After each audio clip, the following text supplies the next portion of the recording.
And I jumped out of the way. I said, oh, my God, this plane's going to crash. This thing came right across, north to south. Incidentally, I was a private pilot, so I have some familiarity with the airspace. It glided over my house, and there was absolutely no noise. What I thought to be a kind of a boomerang shape. Myself, my God, that's a wingspan. I've never seen anything like that. They were reported by at least one commercial airline pilot. It was humongous, that's all I can say.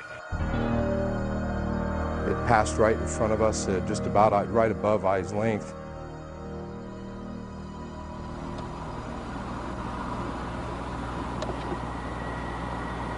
I don't hear anything, do you? No, I don't hear anything. What in the hell is that? It's wide. I came out second after Monica, and I remember looking at it. It was coming over the mountain, and it was like almost as wide as one of the humps, and it was very low. It's coming across the sky, and as it's moving, it's blocking and unblocking the stars. There is actually a shape. It was more like a boomerang than like a straight V, and then the lights were spaced pretty evenly. It was actually 5 lights that were a V, 1 in front and 2 on each side, and it was perfect. It was a perfect triangle. If you can imagine something the size of Camelback Mountain floating down Scottsdale Road, you have some idea of the intensity of this thing. The object we saw, if we opened up a newspaper, you could not block out the object that we saw. People say, Mike, now you saw a B-2 bomber. My response was, we could land all 40 of our B-2 bombers on the wing of that craft. You know, it's one of the biggest things I've ever seen that moved like that. I mean, it was just enormous. It happened last night, and eyewitnesses who saw it say it's like nothing they've ever seen before. I don't know if it was as big as an aircraft carrier. It might have been, because I've never seen an aircraft carrier fly. It barely missed that mountain. Really? Yeah, came floating over the mountain. So had you not looked up, you wouldn't have known it was No, there? my daughter, it was 8:30 at night. My daughter was coming over here, and she ran in and said, Mom, you have got to see this. So we all... There was such an uproar about what people described seeing that we also did a story about it back in 1997. The first report of a strange flying object came at about 8:20 that night from a former police officer in Paulden, Arizona. Over the next 40 minutes, people gave similar reports of an object along a 200-mile route south to Phoenix and Tucson. It was gunmetal black. It wasn't shiny. It wasn't invisible. It was more of a dull bluish black color. And we both just stayed there and looked at it for a couple minutes, and it was completely silent. When you look down the street on a hot day in Phoenix, above the street's like it's really wavy, and you see everything kind of distorted, and that's what it looked like up inside the middle of the craft. It was just gliding, and then it stopped, and then it, like, the sides retracted a little, and then it was gone. Just went. Acceleration to deceleration, it was no noise the whole time. And not a sound. Explanations have been tossed about that there were flares, that there were planes flying in formation. But Mark and Robin, we checked with the FAA today, we checked with Sky Harbor, and we checked with Luke Air Force Base, and there's been no official explanation of those strange bright lights last night. I'm going to order a full, investigation of this through DPS. We're going to make all the necessary inquiries, and we're going to get to the bottom of it. We're going to find out if it was a UFO.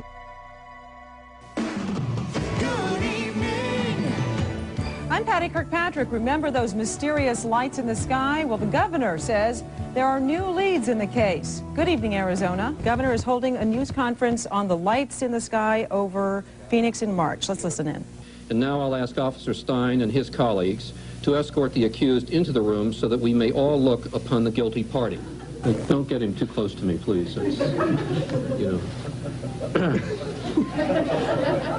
Now, this just goes to show that you guys are entirely too serious.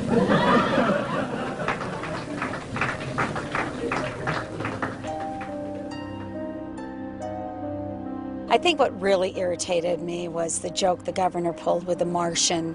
You know, I just didn't have time for that kind of stuff. He was just dismissing everything that these people had seen and said, just like we're all Looney Tunes. And I know what I saw, and that's not what you're telling me what I saw. I didn't see flares. I didn't see A-10 Warthog. So how about we work together and try to figure out what this thing is?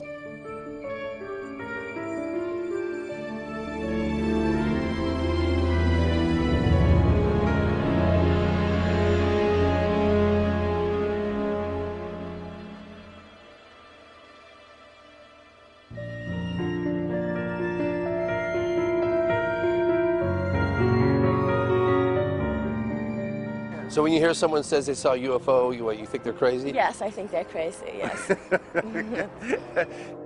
What puzzles me is why people laugh at the subject of UFOs, but when the laughter stops, everyone secretly wants to know, are they real? You see that now? See that big one?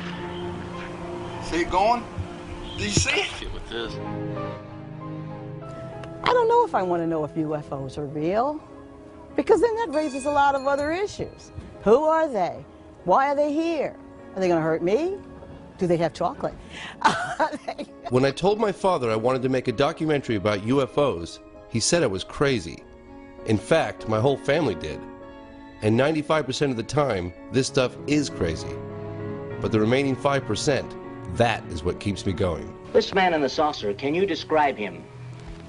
What year was this taken, do you know? I'm James Fox, and I've been curious about UFOs for a long time. And if you look down at the very bottom, there's the little disc. Very curious. Look at that. Evidently, the Air Force is curious too. In pursuit of this obligation, And in 1952, they admitted it. we have received and analyzed between 1,000 and 2,000 reports. There have been a certain percentage of this volume of reports that have been made by credible observers of relatively incredible things. All blacked out? I wonder what was under there.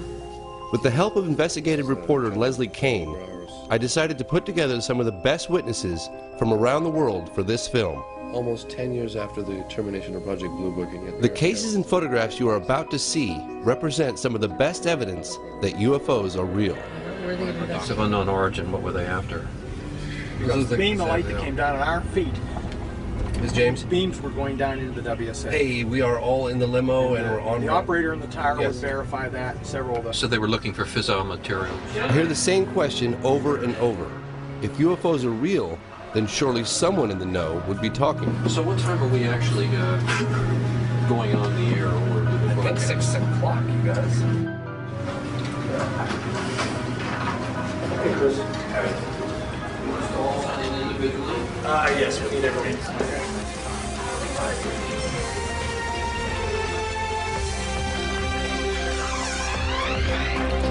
Good evening. A historic occasion will take place in Washington on Monday. Former high-level government employees, military officials, and pilots from all over the world will come together. They'll discuss their own UFO sightings and encounters, and they'll do it at the National Press Club in the nation's capital.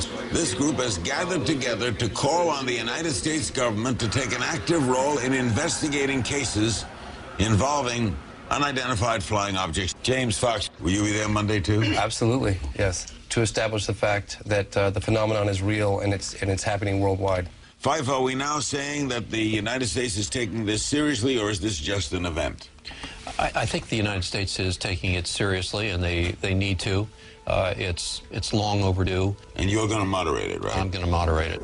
I'm Fife Symington. In 1997, during my second term as governor of Arizona, I saw something that defied logic and challenged my reality. Before this event, I met with the governor at his home to find out why he ridiculed the sighting. We were in the middle of investigating it and just couldn't get any answers. Paralleling that activity was this almost hysterical environment that was building, the hysteria. The governor told me what was actually going on behind the scenes. And we called Luke Air Force Base, and we called the FAA, and I called various touch base with people. I called my general at the National Guard. Nobody had an explanation. People just sort of said, well, we just don't know what it is. Phoenix Councilwoman Frances Barwood was one of the only elected representatives willing to push for an investigation. I would have thought that they would have wanted to do an investigation, but apparently they would rather ignore it. I don't know why. At Barwood's request, Senator John McCain looked into the matter personally.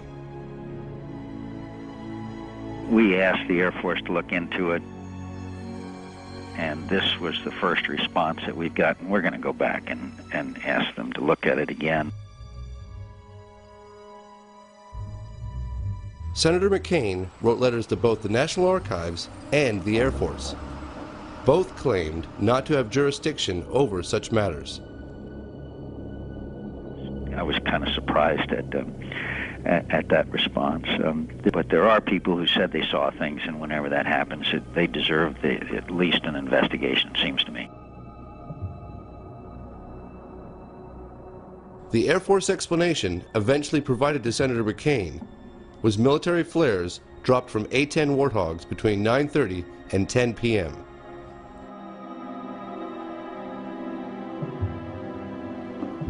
Oh my God! Oh. I hit pay dirt, finally. According to some analysts, these lights captured on film were flares. Well, that is a totally different configuration than we've ever seen before. Yep. But this does not account for the large boomerang-shaped object seen by the governor and hundreds, possibly thousands of others across the state beginning several hours earlier.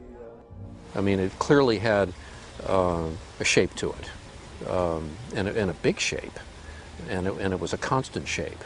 And you can't control flares that way. There's just no way they were flares. Why can't they tell us? I mean, what's it going to hurt? I would like for them to come out and say, that's top secret, and we're not going to tell you what it was. The V formation. I was only able to find one video taken of the earlier sightings. Over a period of somewhere between. I was, however, given this video taken by an Army colonel a few years earlier. It reminds me of what Arizona witnesses described seeing. There's no sound, and it's not planes flying in formation. I don't hear anything, do you? No, I don't hear anything. What in the hell is that? Can you see the stars? Can you see through it? Right behind it. Yeah, I see it now. And it's that's not planes flying in formation behind it either. It's another triangle. What would you say to the people about it? I'd say I saw an unidentified flying object of massive proportions float over the city of Phoenix and Scottsdale, and I don't have the damnedest clue what it was. I saw it. It was over my house. I saw it for 5 minutes. It wasn't something that was a flash that I only saw for a second. Could it have been? I know what I saw. And I get very upset, and I was wondering why they won't find out what it was.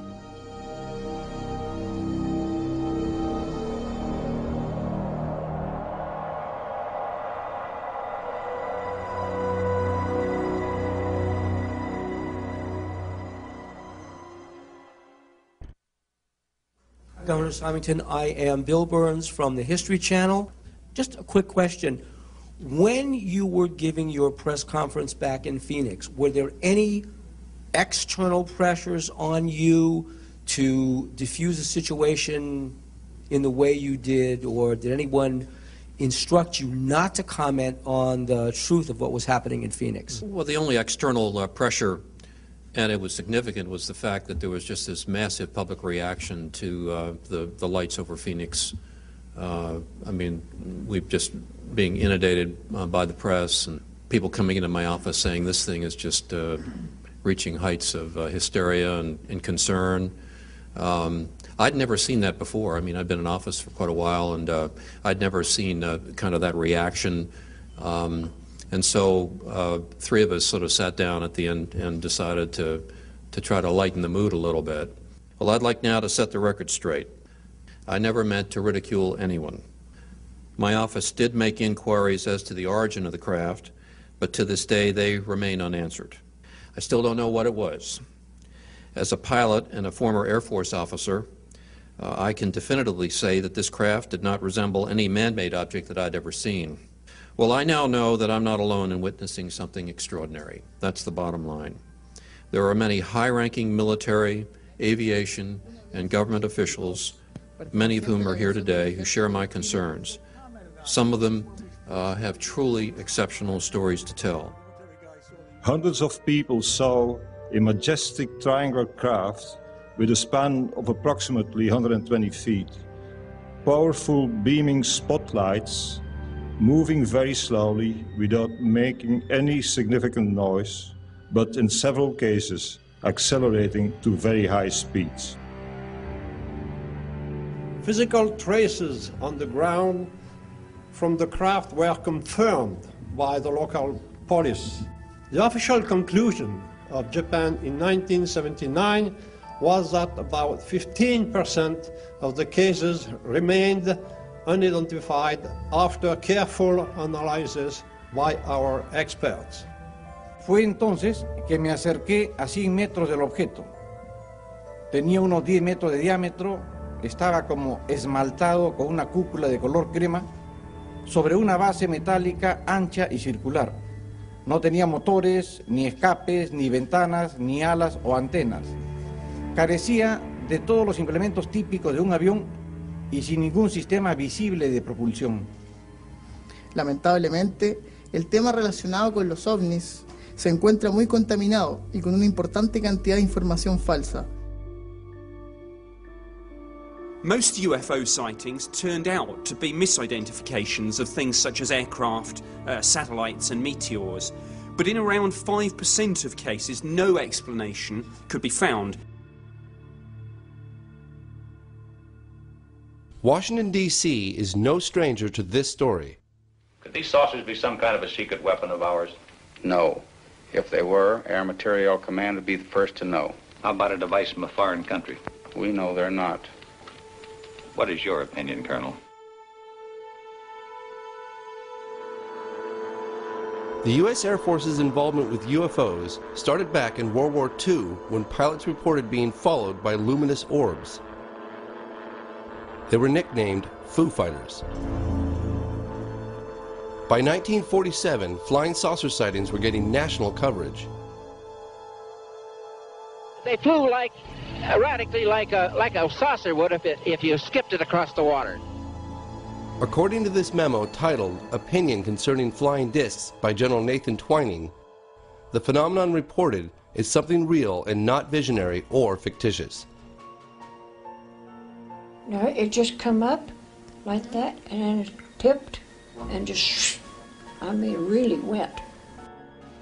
It didn't have no smoke, no motor, just the wind.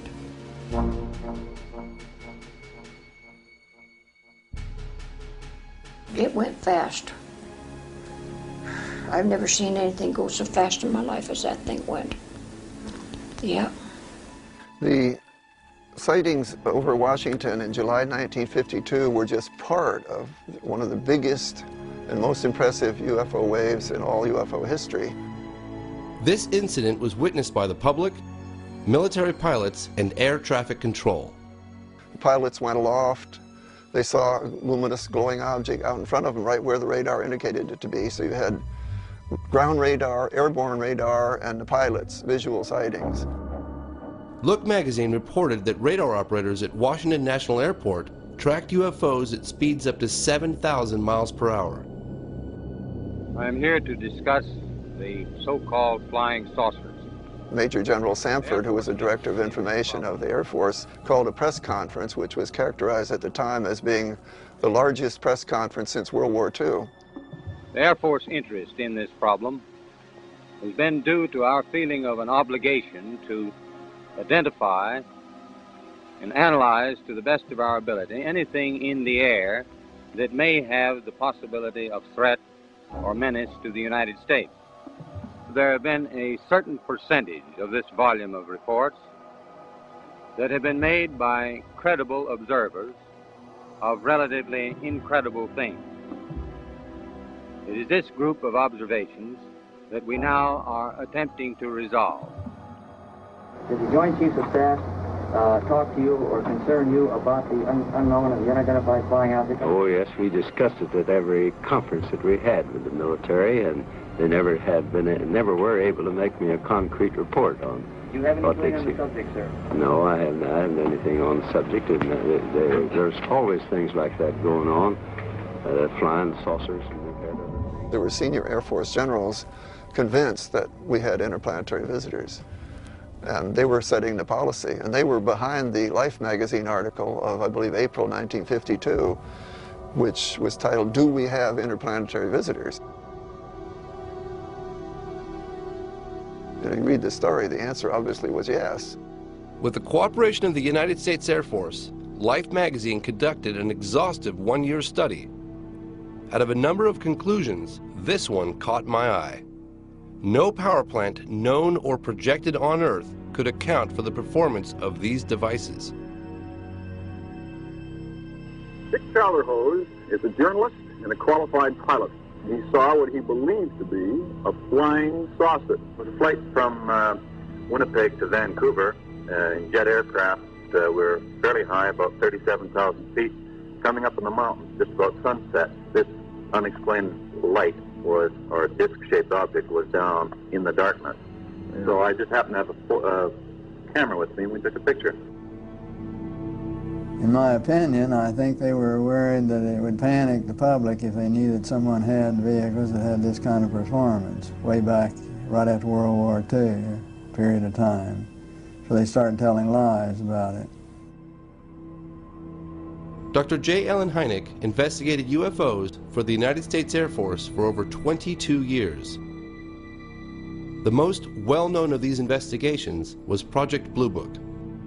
Where media is not a In this 1979 interview, Dr. Hynek revealed why the Air Force changed its public position. They were strongly guided by the CIA, because the CIA was not concerned so much with UFOs as they were with UFO reports. They were afraid, actually, that if another nation wanted to perpetrate another Pearl Harbor, that if their agents spawned a bunch of false flying saucer stories that might clog the military wires, as actually happened in 1952. So they devised the so-called Robertson panel, of which I was an associate member at the time. A very prestigious panel. I was one of the lower-ranking ones. They had Nobel Prize winners and whatnot on it. But at any rate, they handed down the dictum, which then became sort of the unwritten law of the Air Force: don't rock the boat, play it down, cool it, don't get the public excited. What is your answer to the people who are sure there are spaceships and they say that you and the Air Force are in cahoots? Well, first of all, this business about being in cahoots is just simply a downright falsehood. And I know, having been in Blue Book for nearly 20 years, that whenever an interesting case came up, the very last thing in the world they would do is to notify the media. And when the media themselves found out something, the Air Force did its best to play it down. It's called it a balloon, called it a star, called it... Balloons, meteors, satellites, aircraft seen with the sun glinting off of them, and birds. Our critics continually charge that the United States Air Force is withholding information from the general public on this subject. This is absolutely untrue. And there is nothing in the records which would indicate that we have been visited by any advanced civilization.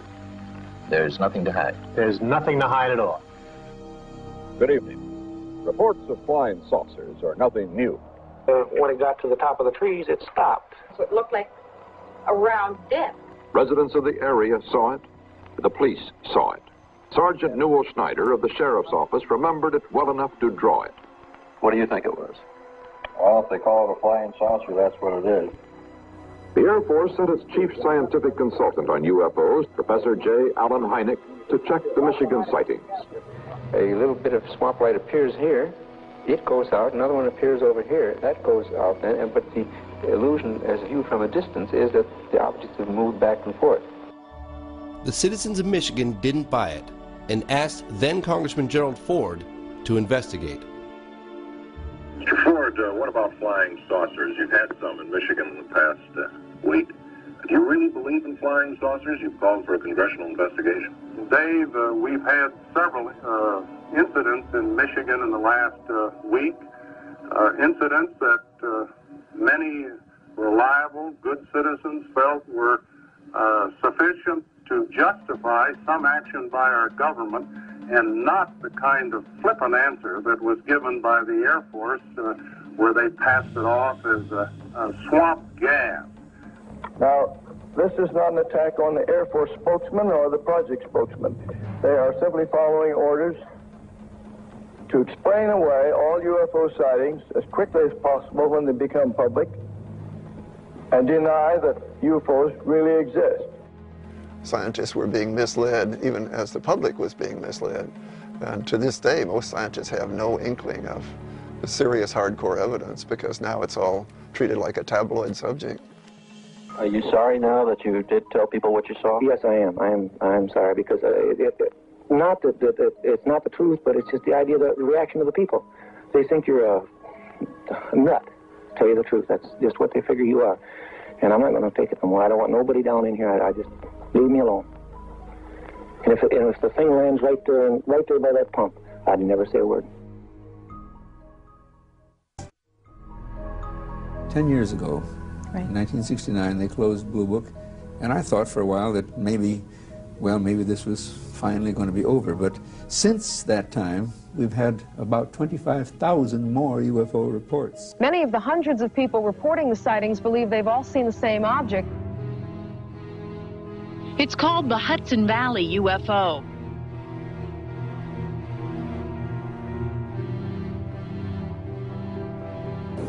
Not quite. I'm going to tell you something, honey. I don't know what the hell it is. It moved in a very straight line, very slowly. There was absolutely no noise. There was not a sound. And it moved smoothly? Very smoothly, almost like it was floating. It was silent, it was hovering. I mean, airplanes can't hover. Do you believe in UFOs? Personally, no, sir. How do you know that you're not being used? How do you know that you know the full story when you stand?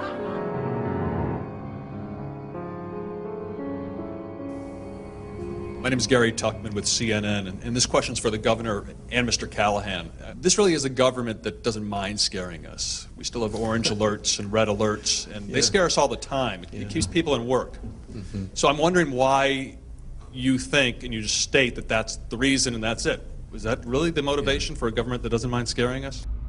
If these phenomena are as technologically advanced as they appear to be, then one could say that we're completely vulnerable as a civilization. And that's, to some people, that might be horrifying.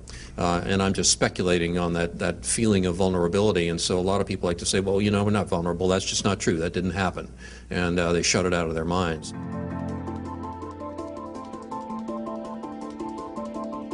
Because try. Well, that's something. I know what companies are trying. Well, we could do a little round table introduction then, if you know, because you know, a few of us have only just met and things like that. Yeah, we met today already. Extensively. After the program last evening, they did the survey on the internet. And they asked people, do you believe in UFOs? What were the results, 75 or 80%? 83% said yes. So you have a chance, yeah? We have a chance. We have an opening. Hey! Make it. You guys are all here? We were talking bad. Really? Someone said to be here for 6:30. I think 6:30 is the right time. You've had a crate of wine. I got here, no one was here yet, so I came back. No. The night before our big event at the National Press Club, we all met for dinner. Certainly one of the people that I spoke to was a meteorological officer. My dream was coming true. Here I was, surrounded by credible people who were about to share incredible stories. So these are reliable witnesses. Yeah. There were generals, pilots, physicists, an FAA official, an Air Force colonel. I'd never been in a room full of so many people of this caliber comfortably talking about the existence of UFOs. We were enjoying our time together. It was remarkable how everyone had something extraordinary in common. There was a mutual understanding, and I got some answers to some big questions. Why did the French government do what they did by releasing the UFO files just recently? It took 15 years to convince to do something. Despite the public position of the US government, somebody, whether it was on an official or a sort of back-channel basis, but somebody most definitely was looking into the UFO phenomenon. If you're not capable to identify whatever flies around, there is something wrong. Could you say something very quickly? One of the things I always remember you talking about was when you'd be at a cocktail party and the subject would come up with UFOs, and you sat with one on the ground for 45 minutes and you'd bite your tongue. What was that like? It was difficult. But you know, in some ways there was some kind of satisfaction involved there. And they're talking about stuff, the what if. And I knew. My name is James Peniston, United States Air Force retired. In 1980, I was assigned to the largest tactical fighter wing in the Air Force at the time. I was stationed at RAF Woodbridge, England. Shortly after midnight on the 26th of December 1980, Staff Sergeant Steffens briefed me that some lights were seen in Rendlesham Forest, just outside the back gate. He informed me that whatever he seen didn't crash. He told me it landed. I then ordered Airman Kabanzak, A1C Burroughs, to respond with me off-site. That night, we were on Security 1, which was in charge of mobile security for the Woodbridge base, and we responded to Jim Burroughs' sighting of something out on the edge of the flight line. Well, the controller on the radio broadcast over the air that go down and check out a possible UFO. There was a craft of some sort that was sitting just inside the tree line. When we arrived to the suspected crash site, it quickly became apparent that we were not dealing with a plane crash, or for that matter, anything else we've ever responded to. Burroughs would say to Jim Penniston, "Do you see that? Do you see what's out there at the edge of the trees?" It was just bright lights, you know, and the only way you can describe it is, I guess you'd call it an object. At that point in time, 3 of us had direct observation of the craft. I then asked Airman Kabanzak to relay the radio transmissions back to our control center. Burroughs and I proceeded towards the craft. The only noise we heard out in the woods was the noise of the animals. Just as Burroughs and I entered the tree line, the shape of the craft was defined. The closer we got, the more the white light dissipated, but what appeared was a triangular craft. When we approached it, it was, I say it measured probably about 9 feet long, maybe 6 feet high, a little higher than me, maybe 6.5 feet. The lighting emanated from the fabric of the craft, and it would actually move around. I mean, it would move. You'd have different locations where maybe a little blue lighting was going into it, or maybe a little red. And then there must have been some type of lighting underneath of it, because it silhouetted the aircraft itself. I went around and started doing a 360 walk around the area, taking, recording my observations. I was looking underneath the craft like that. I had taken quite detailed notes on that. Type of aircraft still unknown. No apparent landing gear. No sound, but appears to be pulsating somehow. Yeah, it was pretty nerve-wracking. I mean, there's something there right in front of you, you don't know what it is. I would go ahead and feel the craft, which was warm. There was static electricity in the air. Very warm to touch. Identifying markings are on left front side. As I came around to the one side of the craft, there was etching on the face me just above the center part of the craft itself. Of course, this is done all freehand as I was walking around the craft, but these symbols ran from left to right across, and then underneath that line of symbols was this, which is triangular, and some type of circle here, some type of circle here, and a larger circle here. And of course, all this was filled in with the etching part of it. I was curious about the symbols that Jim Penniston copied in his logbook. I had these symbols enlarged and then showed them to cryptologist and mathematician George Daglish. I wanted to know if he had any ideas as to what they might mean. The first symbol looks to me like a vessel with a steering oar afloat in some sort of medium. The second symbol looks like a glyph associated with a mathematical idea known as the Fibonacci series, which is found everywhere in nature. And this is what we have here. The root of a Fibonacci series, 1, 2, and 3, taken as a whole, which is a rather clever glyph, all in one. Mr. Daglish stressed that this was only speculation, but I found his interpretations quite interesting, especially since I've always heard that the only universal language would be mathematics. From that glyph. So this is the last glyph, and how did you decipher this? They could represent an apse in an orbit, a perigee, or an apogee. And if they are apogees and perigees, it means that the orbiter is doing a highly precessive orbit, like that. So if you were going to survey a planet, and this is an orbiter, I assume, which would be a very sensible arrangement if you were using the vehicle as a surveying vehicle, because you would get a maximum look at the planet. I don't think they were trying to send us a metaphysical message about the beauty of life or the reason for the universe or anything like that, or their own existence. I think it's just more a utilitarian marking so that they knew what craft they were dealing with. I knew that that craft could not have been made by man.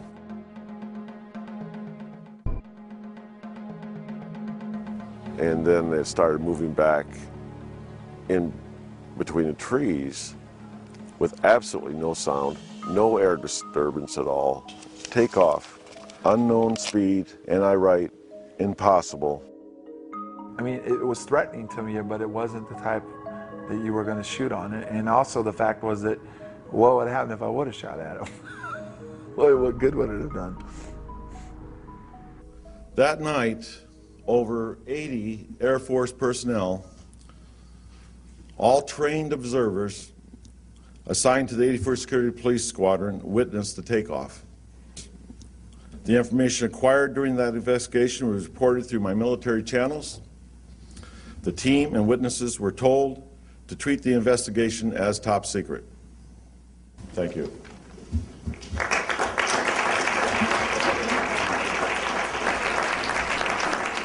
As the deputy base commander, Colonel Charles Halt was in charge of the investigation when he too became a witness.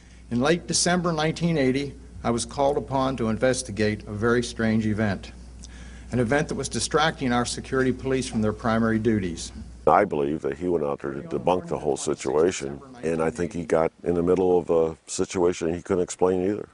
2 nights later at the family Christmas party, I was interrupted by the on-duty police commander. He told of strange events and said it was back.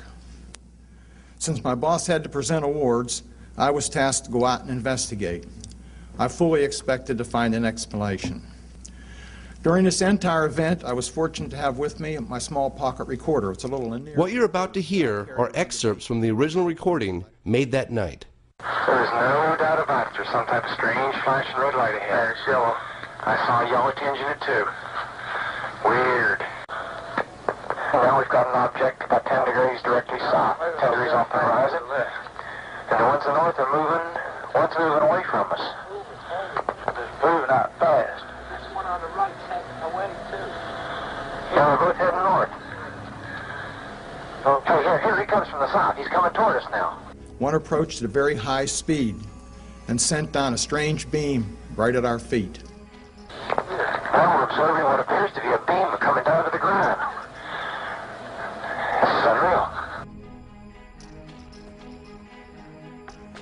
Another object sent down beams of light into the weapons storage area. The whole time we had difficulty communicating with the base, as all 3 radio frequencies that we were using kept breaking up. I have no idea what we saw that night, but I do know with great certainty it was under intelligent control.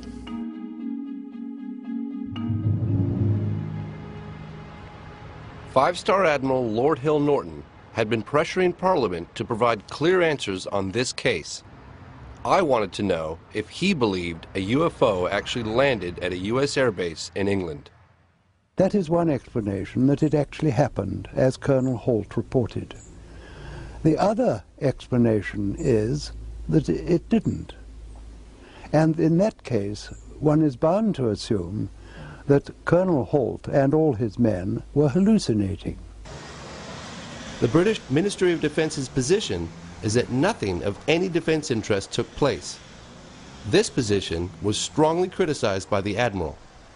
That the colonel of an American Air Force base in Suffolk and his merry men are hallucinating when there are nuclear-armed aircraft on the base must be of defense interest.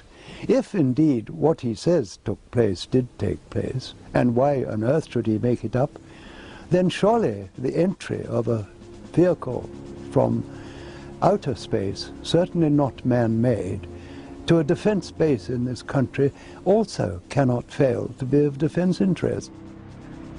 Outside the Parliament building, I met with Nick Pope. He investigated UFOs officially for the British government.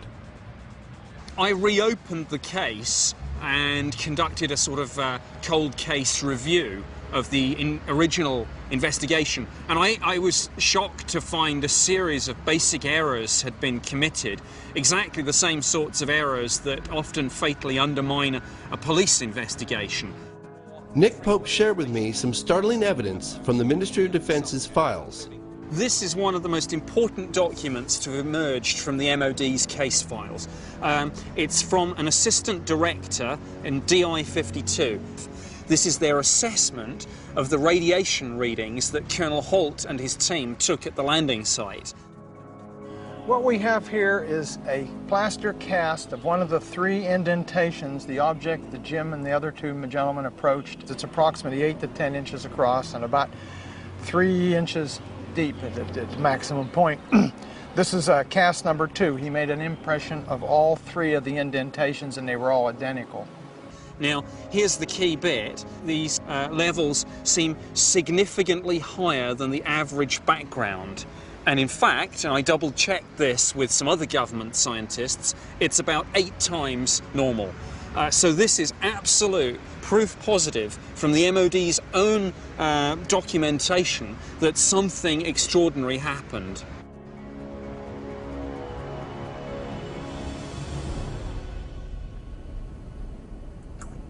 Back in America, I arranged a meeting between Colonel Holt and Sergeant Nevels, one of the men who was with him that night. Well, I don't believe it. Hello, sir. How are you doing today? It's been a long time. These men shared an extraordinary experience, one that puzzles them to this day. Still wobble a little bit, but I make it. I was glad to have brought them together after 28 years. If you've been there and done that, it's a whole lot different than the skeptics that we sometimes run around with, and they can't believe us. And a lot of the other people that were involved, especially Penniston and Burroughs and all, had all kinds of complications and career problems. I did too. Penniston retired as a tech sergeant and probably should have made chief.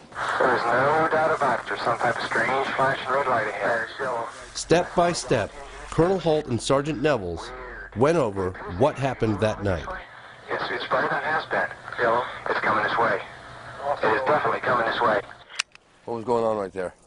It was approaching us. Yep.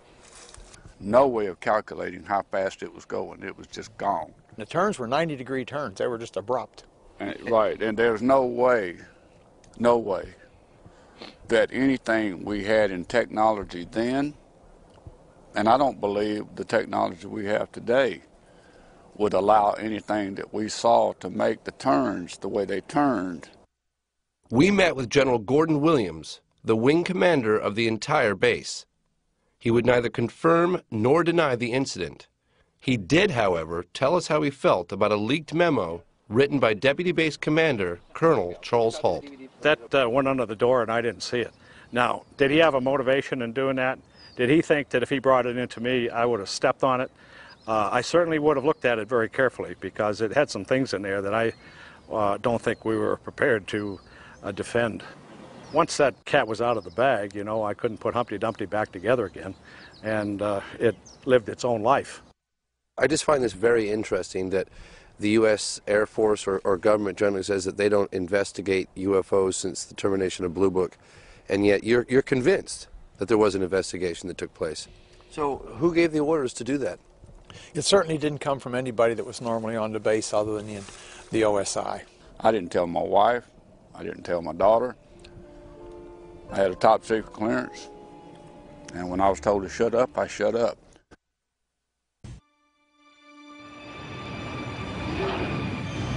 去る11月17日、日航貨物機がアンカレッジで UFO を目撃した。そしてその事実が1ヶ月後、共同通信により新聞各紙に発表された。What I'm about to tell you is about an event that never happened. For an event that never happened, FAA official John Callahan certainly has a lot of evidence. They brought the voice tapes. He kept audio recordings between the cockpit and the tower as the incident unfolded, He has 30 minutes of taped radar that confirms the UFO, a chart that documents all the objects in the 747's flight path, and the official FAA report. Event that never happened. According to Callahan, all of this was presented to the CIA in a private meeting. When the pilot first reported the UFO, he described it as a huge ball with lights running around it. He said it was about 4 times bigger than the 747 he was riding. And remember, the 747 has an elevator. And he's looking out the window and he sees something that's 4 times the size of his aircraft. What you're about to see and hear are excerpts from the actual radar and cockpit conversations as the incident unfolded.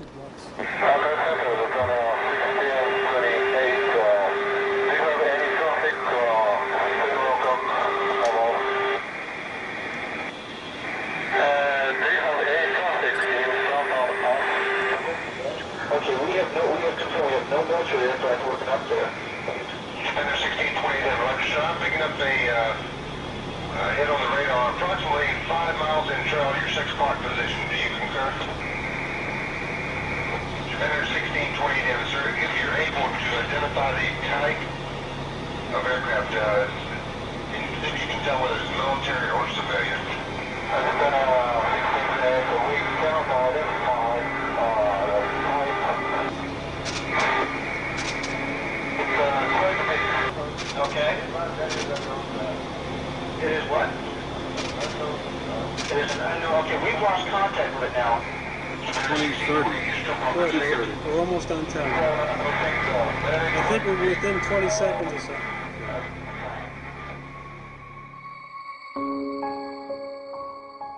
So one time he says it's over here at 12 o'clock and 8 miles, and when the antenna goes by, we see a target there. 10 seconds later, it is now behind him. 6, 7 miles behind him. So it's going from 8 miles out here to 6 or 7 miles back here, really in only 5 or 6 seconds. When I went back to headquarters, I gave Admiral England a quick briefing and showed him the video. He set up a briefing with the President Reagan scientific staff. He told me my function was to hand this operation off to those people. And those people ended up being the CIA, the President's group, a bunch of grunts that came to the meeting. The CIA said to all the people there, this event never happened. We were never here. And you're all sworn to secrecy. We are confiscating all this data. And they did. They took everything that was in the room. In those days, when you printed out something from the computer... Fortunately, he kept copies of everything back in his office. That's the end of my speech. Who are you going to believe? Your lying eyes or the government?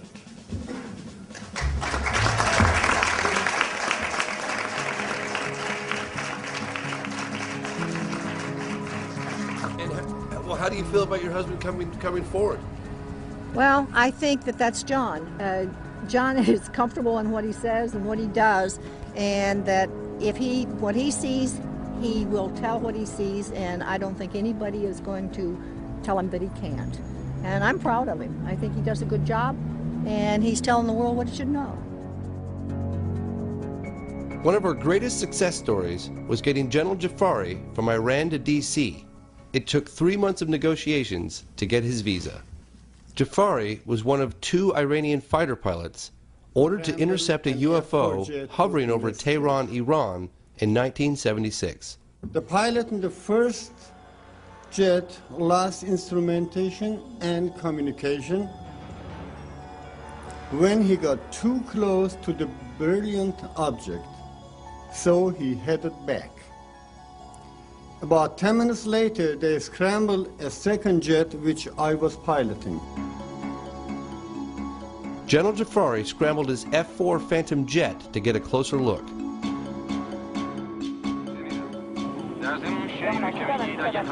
He gave us this Iranian Air Force reenactment film featuring the original witnesses and planes.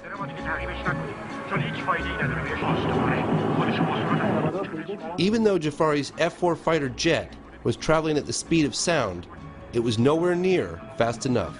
Imagine, when I was looking here at about 70 miles out, and he jumps all of a sudden 10 degrees to my right. In this angle, 10 degrees, this part which it was traveling becomes about 26.7 miles per moment. I don't say per second, maybe less than a second. Jafari was flying towards the UFO when a smaller object separated from it and headed right at him. His only instinct was to shoot at it. But that turned out to be a bad idea.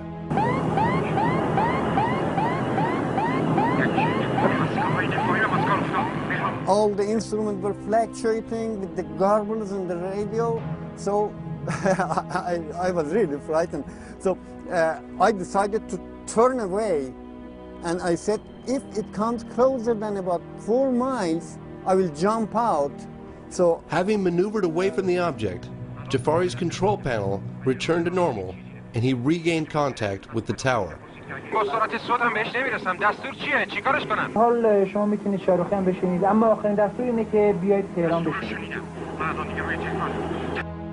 Despite the United States government's claim that they have not investigated UFOs since the closing of Project Blue Book in 1969, this Defense Intelligence Agency report, made in 1976, indicates otherwise. It was obtained through the Freedom of Information Act. So you think the reason why they're not telling us is because they can't trust everyone? They can't trust, and the second one, maybe as I said, they don't want people to be panicked. Now, we don't take sides on 360. We like to present you with facts and information from different angles and let you make up your own minds about things. That's particularly true with mysteries. And for many Americans, there's no mystery greater than UFOs. James Fox helped organize today's UFO-related event in Washington. He joins me now, along with astronomer, former Air Force pilot and skeptic, James McGahey. Thanks for being with us, both of you. Why should, what this panel is calling for essentially is some sort of government investigation of it. Why shouldn't there be further investigation? Well, there have been investigations, and it was...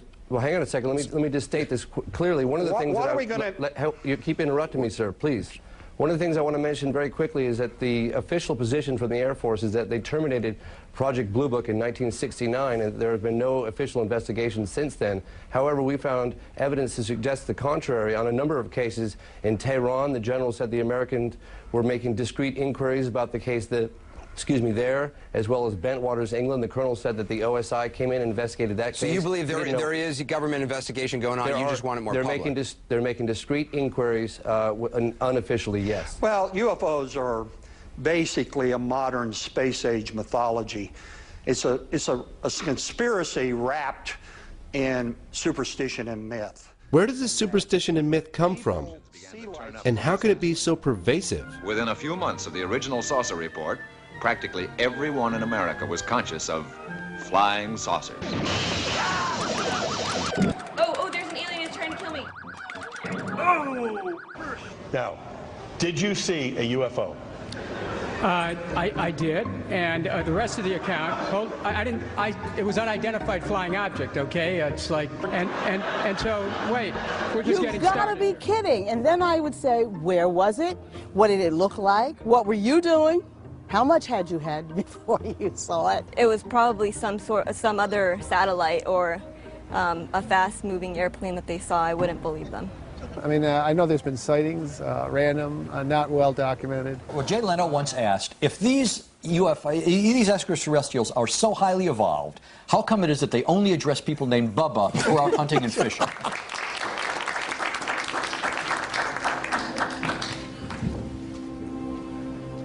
Ladies and gentlemen, good morning. My name is Wilfried de Brouwer.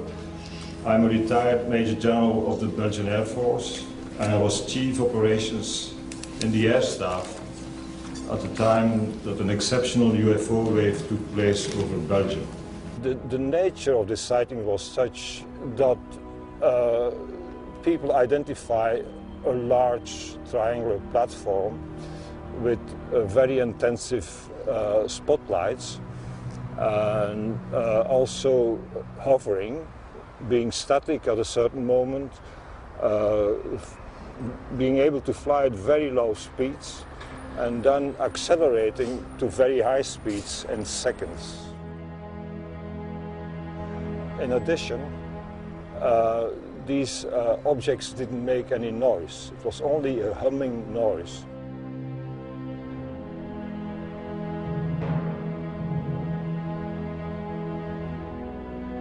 Were there ever any inquiries from the American government to the Belgian Air Force regarding unidentified flying objects? Yes.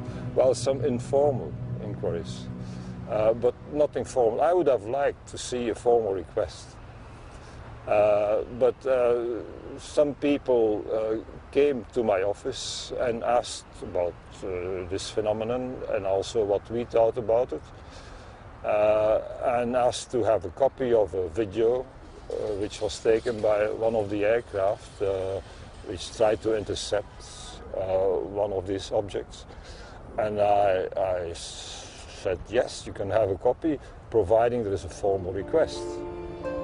And we never received a formal request.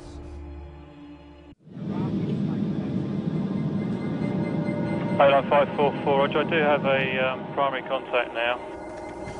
Good morning, everybody. Thank you for coming this morning. My name is Ray Bowyer, and I fly a civilian airliner as captain. I've been invited here due to my sighting last April of multiple as yet unidentified objects over the Channel Islands region of the English Channel. Thanks for joining us. Pilots and aircraft passengers have confirmed sightings of a large unidentified flying object off the coast of Guernsey.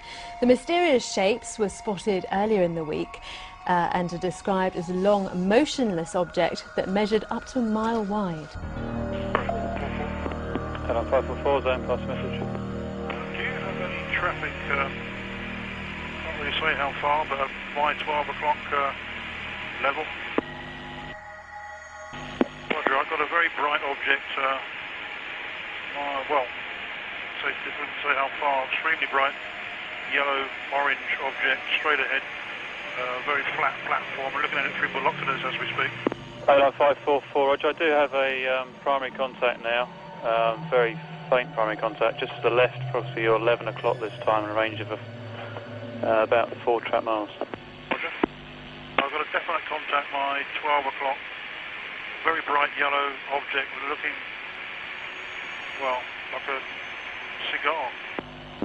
Jersey Bladland 832, the zone asked us to look if we could see an object which is being seen by A-Line at the moment. We've got something about 8 o'clock resembling the description. Roger, and 832, Roger, what range would you estimate that target? Around about the similar range to Albany from us now. Well, looking through binoculars as I am now, there's a second one just appeared behind the first one from where I am. Roger 544, just confirming that all the passengers can see this aircraft. I've got the island visual, it's dead ahead. Can't say how far, probably 5 miles, but it's staying the same size. Looks to be off the north-northwest coast of Albany. Airline 544, Roger, would you like descent? Please, I better go down, I think. 544, Roger, descend to altitude 2,000 feet, the QNH is 1021. 2,000 feet, 1021. It's very plain to see from where I am now, without any binoculars. Were you scared? I wasn't too happy, put it that way. I was quite glad to get on the ground and have a cup of tea. We flew to Guernsey, an island off the northwest coast of France, to get some first-hand testimony where the sighting took place. Here, we met with Captain Ray Bowyer and 2 of his passengers. We're travelling back from Southampton to Albany in a Trilender. I had noticed Ray looking out through the windscreen with his binoculars, which is quite unusual. I saw Ray turn around and talk to someone behind him while we were flying. Now, it wasn't worrying from the standpoint of flying, but it was unusual. And he was gesturing to something down below. On nearing the object, a second identical shape appeared beyond the first. Both objects were of a flattened disc shape with a dark area to the right. They were brilliant yellow with light emanating from within. and I estimated them to be up to possibly a mile across. I pointed it out to John. He had to lean across me to be able to see it. It was like that. This was a big object in the sky, very, very big object. And I didn't want to be too close to it. So it was at that time anyway where we had to descend to land. And with both objects still visible and to a lot of the passengers in the back of the aircraft, we descended through the 2,000-foot haze layer and lost sight of it. So Ray, why didn't you bring this to the attention of your passengers? I mean, normally when a pilot sees something of interest, he says, if you look out to your left, you'll see... Yeah, New York. Right, you know what I mean? It was a little bit far away from me. Well, it was, I didn't want to alarm anybody at that point. There again, as we got closer to these objects, there was no hiding it. They were just there.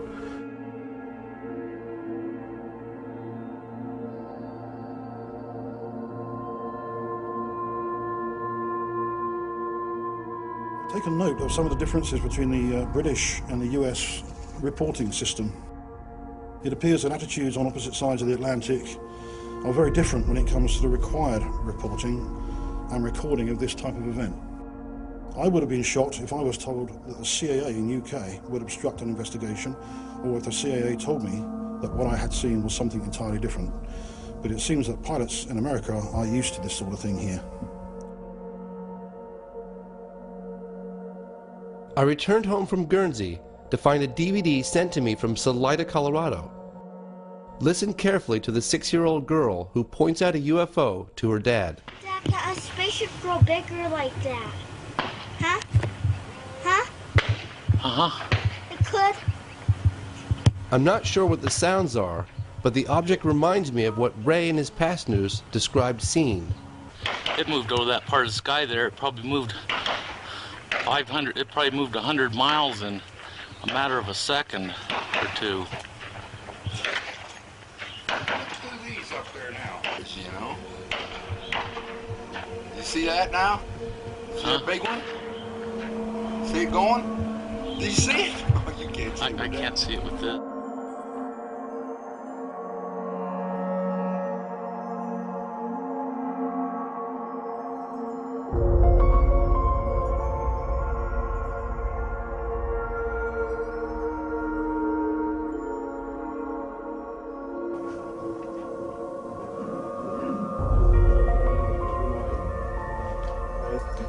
My name is Jean-Charles Duboc.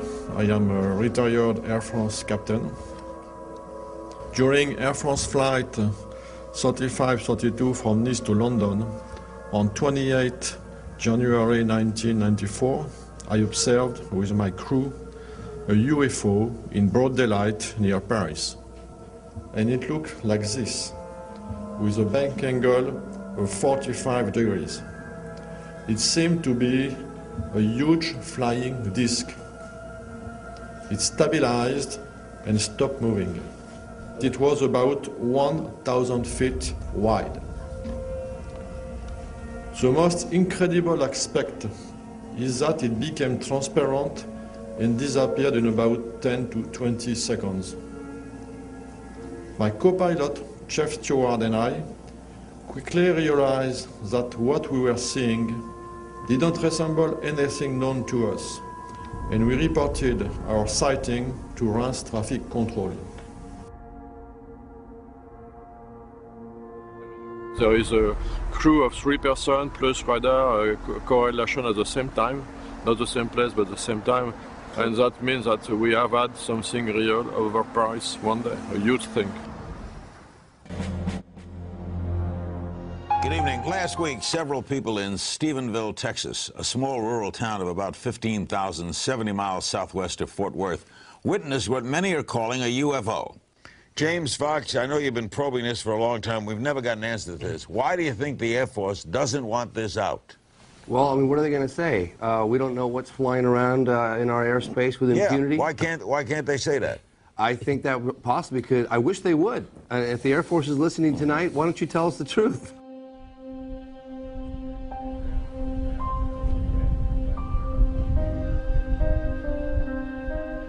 Well, I came in on Tuesday night a week and a half ago, started down the driveway, And I looked back here to the southwest, just past the windmill. So I'd say maybe 5 miles away, there was a real bright light came on, and it was almost as bright as like a welding arc.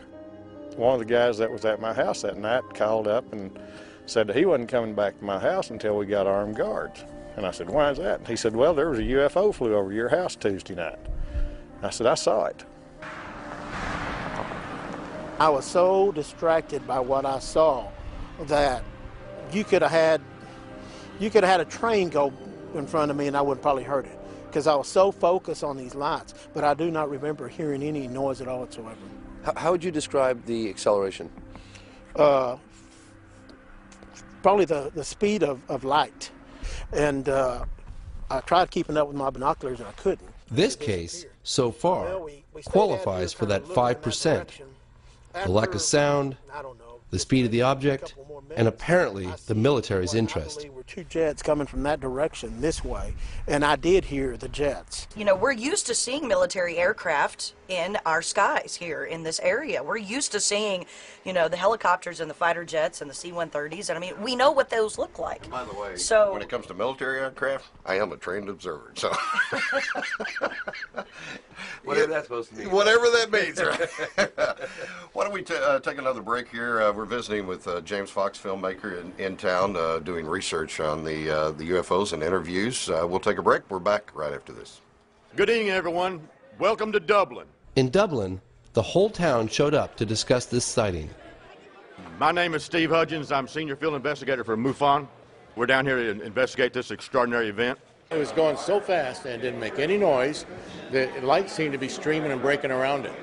Then 10 minutes later it came back by, and that's when it had the two military jets chasing it.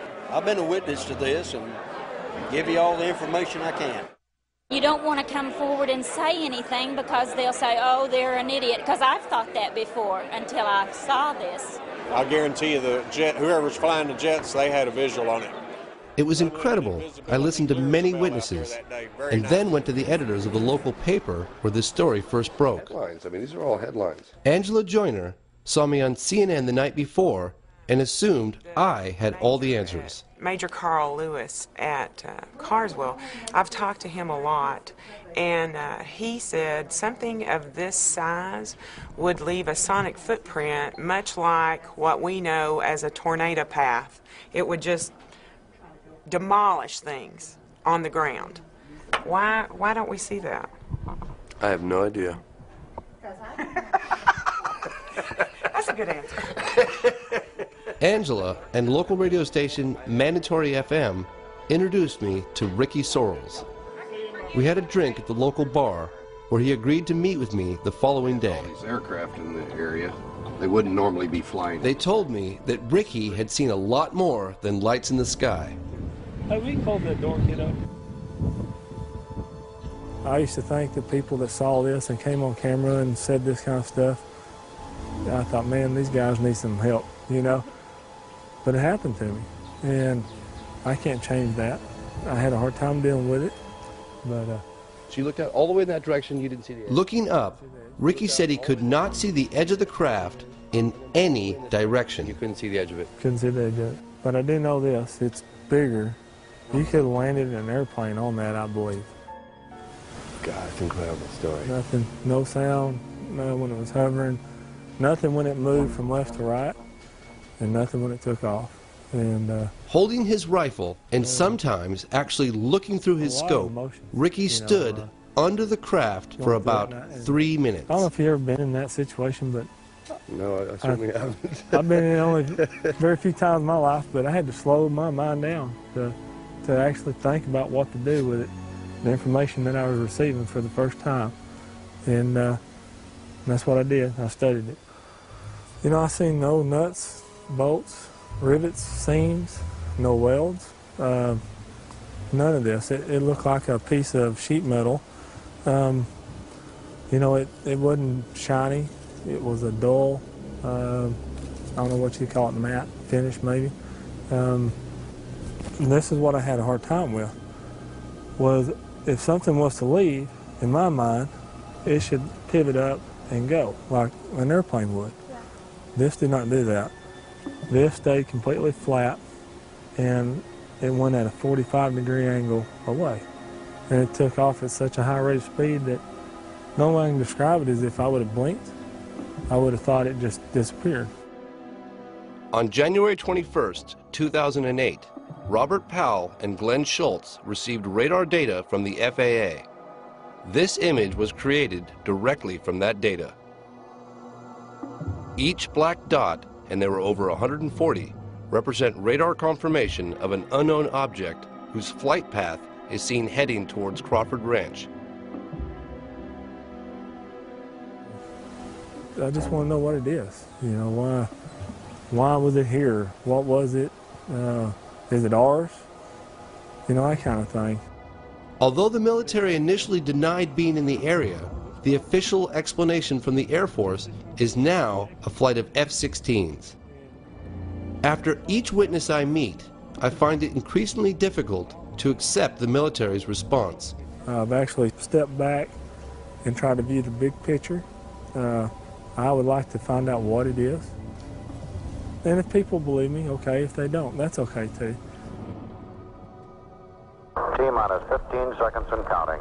9. Mercury astronaut Gordon Cooper was the last American astronaut to go up in space alone. He orbited the planet 22 times. While stationed at Edwards Air Force Base in the early 1950s, Cooper was part of an event that has never been explained. I was having some cameramen film the installation of a precision landing facility we were putting in right on the edge of the dry lake. And this saucer flew right over them and put down 3 little gear and landed out on the dry lake bed. And they went out, picked up their cameras and moved on out toward him filming. And he lifted off, put the gear back in the well, and climbed out at a very high rate of speed and disappeared. By the time they got back with the developed film, I was on the higher and higher and higher level officer talking to me. Finally with the colonel telling me to, you know, when the film arrived at my desk, to put it in the carrier pouch. There would be a courier there at my office by that time already, and they'd arranged for him to fly in our base airplane back to Washington with these films. And do not run prints, etc., etc., etc. Did you watch the film? We didn't have a chance to run it. I had a chance to hold it up to the window and look at it. It was certainly a good film. Did you ever keep in touch with anybody about it or discuss it? How would I keep in touch with anybody about it? There's no way within the military or within the government of keeping track of something that is classified unless you're directly involved in it, and I was not. This meeting was a turning point for my father. Gordon Cooper was an icon of his generation, and my father was amazed by his story. At that point in time, there was no doubt in my mind that this vehicle was made at some other place than here on Earth. It was, yeah, well, Buck Rogers and Flash Gordon coming true. After the film was sent to Washington, it was never seen or heard of again.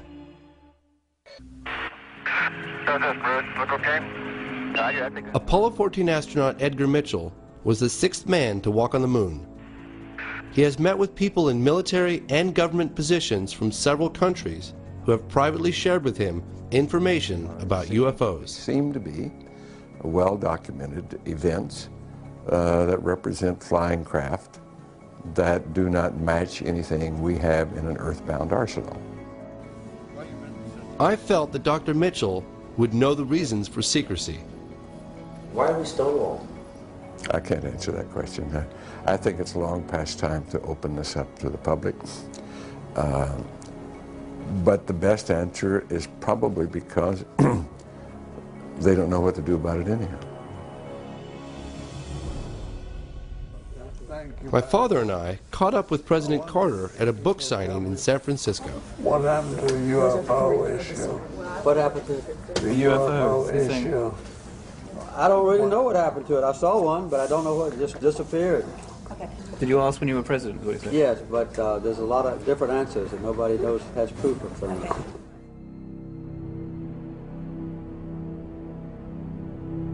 The question of secrecy has puzzled me for years. I asked the panelists in D.C. to offer possible explanations. Some of the questions that Man on Street have, and whoever wants to address this can, is why, in your opinion, would any government hide this from the people or not disclose this type of information of what's going on? And when there are witnesses or sightings coming in, they are very reluctant to pick up the issue, to investigate, because they have no structure and they don't know how to handle it. Si existe una amenaza de origen desconocido que no tiene explicación, eso podría amenazar este sistema de conservación de poder.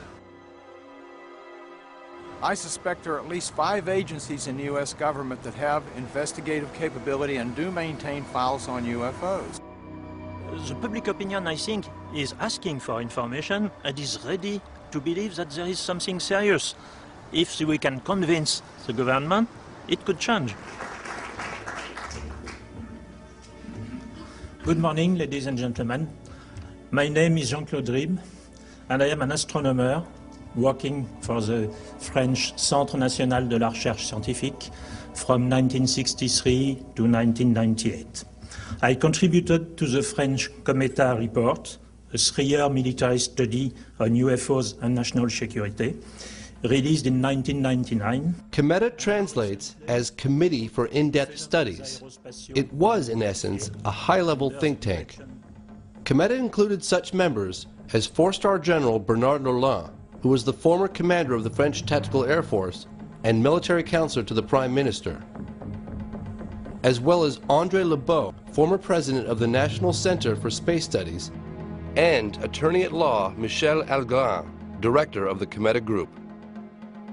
The Cometa Group published its findings in an historical 90-page report titled UFOs in Defense: What Should We Prepare For? The formation of the Cometa Group was initiated by French Air Force General Denis Letty. Cometa concluded that about 5% of the cases studied were inexplicable and that the best explanation was what the authors called the extraterrestrial hypothesis. With investigative journalist Leslie Kean, I flew to France to meet General Letty. We met the general at his home on the outskirts of Paris. We went over some of the more puzzling encounters that led the group to their conclusions. And he saw the disc hovering. Pilot sightings confirmed by radar. Going very quickly out of his sight. And cases involving soil and plant analysis from landing sites. I had looked into one of these cases myself. Farmer Renato Nicolai from Trans-en-Provence reported that a disc-shaped object landed in his garden in the late afternoon. La forme, c'était comme si on posait 2 assiettes, l'una sur l'autre. When he told his wife, she assumed he had heat stroke and had hallucinated. However, scientific analysis of the landing site showed high levels of radiation, and when I visited the site back in 1999, almost 20 years later, nothing had grown in that spot.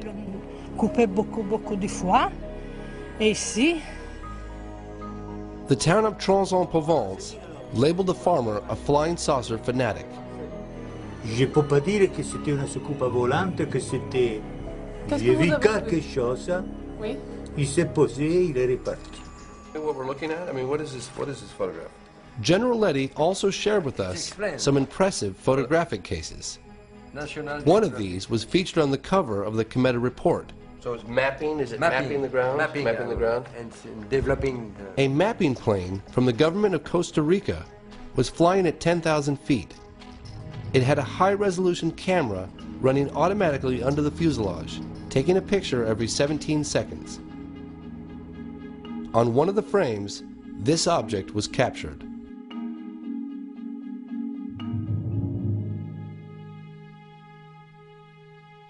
After careful analysis by several scientists, including Richard Haynes and Jacques Vallée, it was determined that the object captured on film was a real 3-dimensional airborne object. So do you think if it was announced that people would panic? If the government's announced, well, the unidentified objects are real?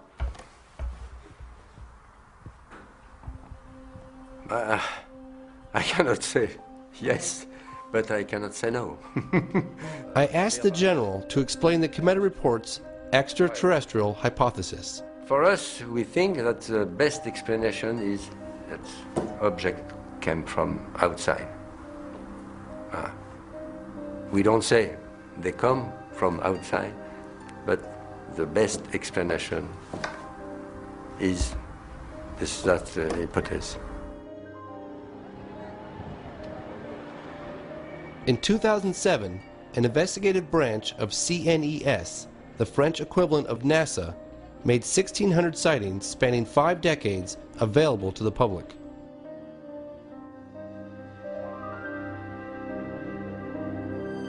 I asked CNES for an interview. I wanted to know who allowed the release of these files and why. C'est le président du Centre national d'études spatiales, quand il a décidé de remettre en route l'activité du GEPAN, de réorganiser, qui a donné comme mission de travailler de façon transparente vis-à-vis du public et des médias. We reviewed several extraordinary cases. Some even involved landings. I asked him what his personal beliefs were. Je crois que probablement nous découvrirons dans le futur que peut-être il y a de tout et que certains cas sont peut-être des visites extraterrestres, mais d'autres cas seront probablement des observations naturelles qu'on n'arrive pas encore à expliquer aujourd'hui. Et ça, c'est grand comme histoire. C'est grande histoire, oui. C'est un grand projet.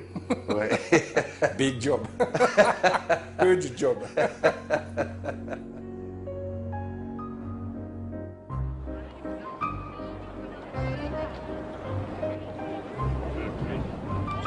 I wanted to know how releasing this information might have affected the people of France. We took to the streets. J'ai vu un ovni, vous croyez tout de suite qu'il est fou? Non, je pense qu'il doit y avoir des hallucinations ou certaines choses qui permettent de penser qu'on a vu un ovni alors qu'il n'y en avait pas.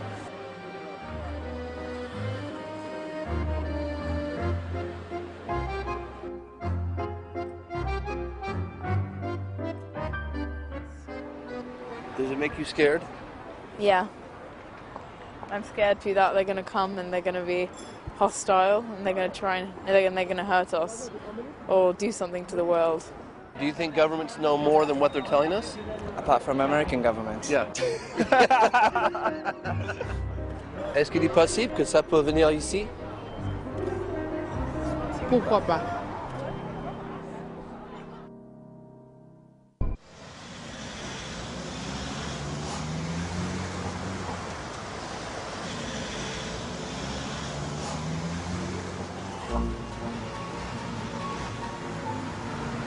So what do you think that the British government, the MOD, is preparing for any type of disclosure? Or do you think it's just how's it going to happen? Or is it going to happen?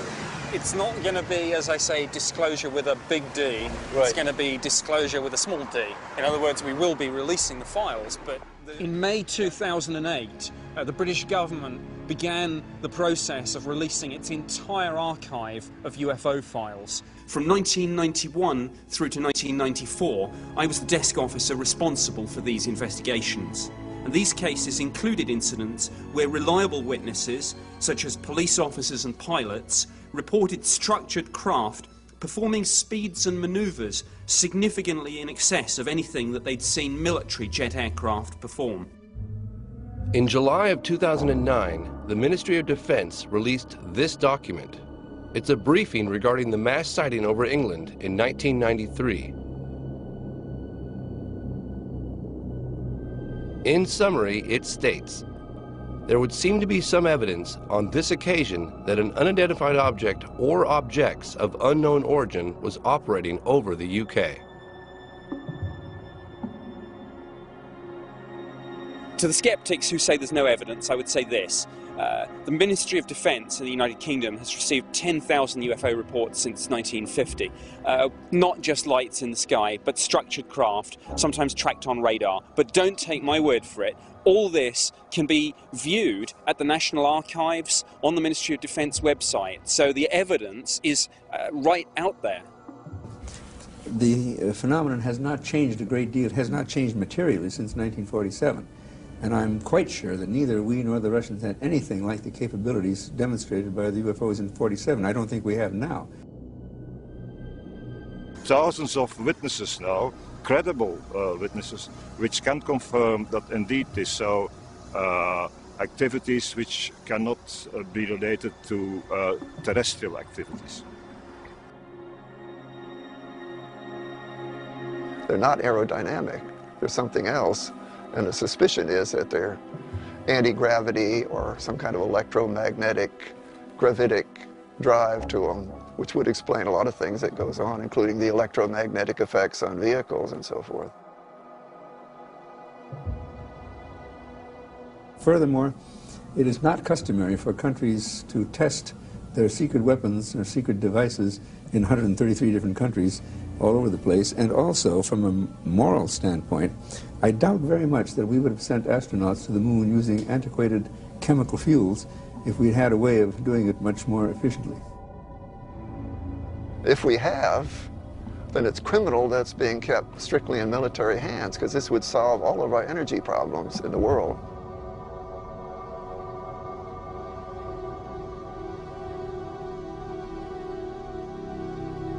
So I've given up the whole idea that it could possibly be from any place on Earth. Why don't governments tell the public what's going on? To accept that some object overfly and the country being unable to clear the sky of the... You cannot admit that. Do you think it's possible that it was from another world? My Air Force training says I can't think that way, okay? A story this big, there's no way it could be kept secret from the public. What do you say to someone like that that says that? Well, somebody's kept it pretty secret for quite a while, haven't they? Our country needs to reopen its official investigation that it shut down in 1969. The United States government can no longer shun an international dialogue about this phenomenon, and we invite the government to work in cooperation with countries as represented on both sides of me here today.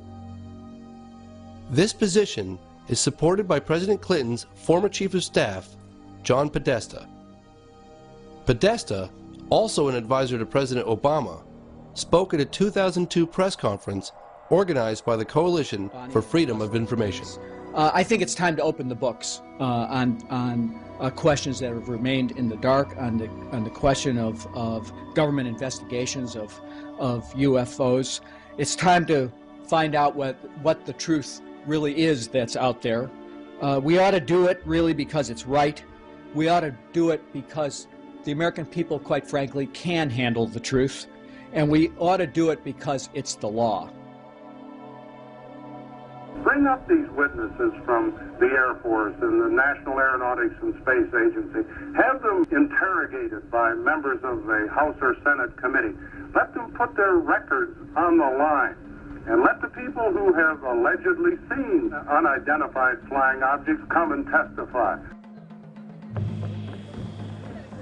There was one last thing I asked Jacques Patinet, the man who helped release France's UFO files, what advice he would give to the American government. Oh, j'ai pas vraiment de conseils à donner au gouvernement américain. Je pense qu'il est. Mais bon, je pense que simplement dire que je pense pas qu'il faut avoir peur de la diffusion de ces informations. Voilà, c'est tout. Mais je ne veux pas me permettre de donner de conseils au gouvernement américain, certainement pas. Un avión procedía a perseguirlo y nos hemos ido alejándonos y en ascenso de la base. I've met with UFO witnesses from around the world, military officers, politicians, and everyday people like you and me. And he says, this target over here? They come forward with nothing to gain and everything to lose because they want answers. All the way across this valley. Not the same old explanations of swamp gas, military flares, weather balloons, or misidentified aircraft, but the truth.